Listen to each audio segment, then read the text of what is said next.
Pentagon personnel are on the scene now investigating the blimp that got loose. I don't know if you were paying attention to the news, but it was my favorite story in a very long time. There was an Army blimp that got loose, and it was supposed to be tied down, but it just floated away. And the best part about it was that it had a mile-long cord dangling from it, which just went from power line to power line. 30,000 people were without power just because it just knocked out the power lines. There was also a school. Here is one of them getting inflated, just to give you an idea of the size of one of these blimps. It's amazing. And then they found the blimp at the end. It came safely to the ground without any, quote, kinetic action to bring it to the ground. And here's my favorite quote of they didn't have to do anything. They did scramble jets to make sure it didn't do anything. Officials noticed there was still helium in the nose on Thursday morning, so they decided to shoot it with a shotgun. That would have been my first response.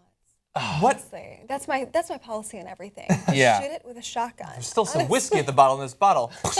So fantastic. What happens when you shoot helium with a shotgun? Well, Does that even do anything? What I want to happen is all the helium shoots out, and everyone's like, boom, I'm going to shoot this right in the face. I shot it in the face with a buckshot.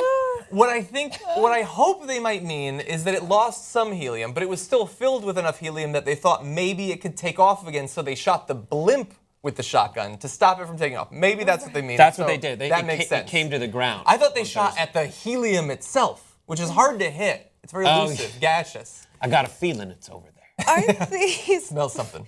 blimps put over the city to give people a sense of safety? They're supposed to carry a radar signal to pick up any threats. Like, that's their whole kind of job, per se. Their fake job that they don't really do. Their performance ratings are supposedly really, really poor. Really? Oh, That's really? so I didn't know sad. that. Well, it's called the J lens. I did some research which is called reading the article they gave me. And it says they're called, this is terrifying, the Joint Land Attack Cruise Missile Defense Elevated Netted Sensor System. Yeah. That's what this thing is. So, and it's so crazy because this thing that's supposed to defend us against these huge missiles is a blimp. Well, the cool thing is that it can stay up there for 30 days, which means it can do its radar stuff for a long time. I found in my research that there are conspiracy theories that these are going to be used for long-term surveillance of American populations. Just park it up there and they can track you down on the ground for a whole month, which, considering what's been going on in this country over the past few years, is probably not too much of a conspiracy theory, actually. They said there's no cameras on it. That's what they said, and I trust them because they're Pentagon. That's not the only thing you can use to track someone, though. I also, by the way, I just love the idea of a blimp is loose, and it's moving slowly across the state, and they're tracking it with F-16s. It's not like you can go 10 miles an hour in F-16, so their tracking is just going fast around it over and over. Like, I wish I could be in a Jeep right now. Like, you can't get on a bicycle and just go, oh, it's still up there. Yep. It's still up there. It's so great. Military. The Pentagon never wastes any money. I've always seen them to be really frugal. You know, that $41 million they spent on training those 4 or 5, Syrian recruits to fight ISIS, that was a bargain. I've never seen them waste money in my long withstanding. Well, they never. These blimps are probably well worth it. This blimp. Yeah, it's amazing. Yeah, look at it.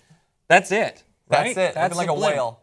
I love it. I think the best part is it looks so innocuous, but it's still, intent on stopping missiles. It's an interesting problem to have because it goes up there and nobody's on it. And then I was starting to think, like, how do you get it down? Aside from it eventually naturally coming down, you can't go in a plane right above it because it's a blimp, it's gigantic. The thing is hanging down, but can you actually grab onto the wire? Now, they didn't do anything to stop it, but if it had been up there for another 3 weeks, wreaking havoc, what could they have done? Did anyone else think this? And now I like to test to see if anyone else is as weird.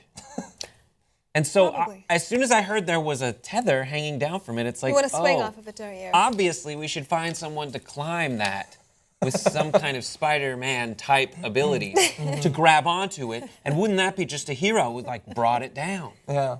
But I mean, seems dangerous, I guess. I don't know. They're supposed to move around. I don't know. But so weird.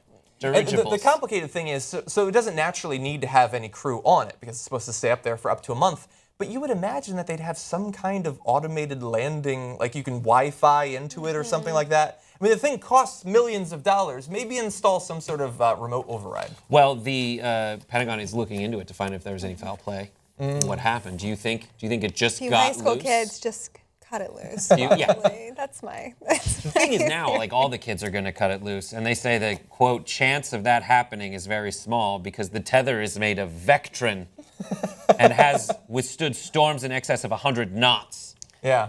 And however, in the unlikely event it does happen, there are a number of procedures and systems in place which are designed to bring the aerostat down in a safe manner. Yeah. That said, none of them were able, they couldn't really use any of them. Maybe the next time you take the Vectrin and you tie it to something, use more than 100 knots because apparently it wasn't really secure Awesome. the last time. I tried so hard not to make a knot joke, and I'm glad that you did.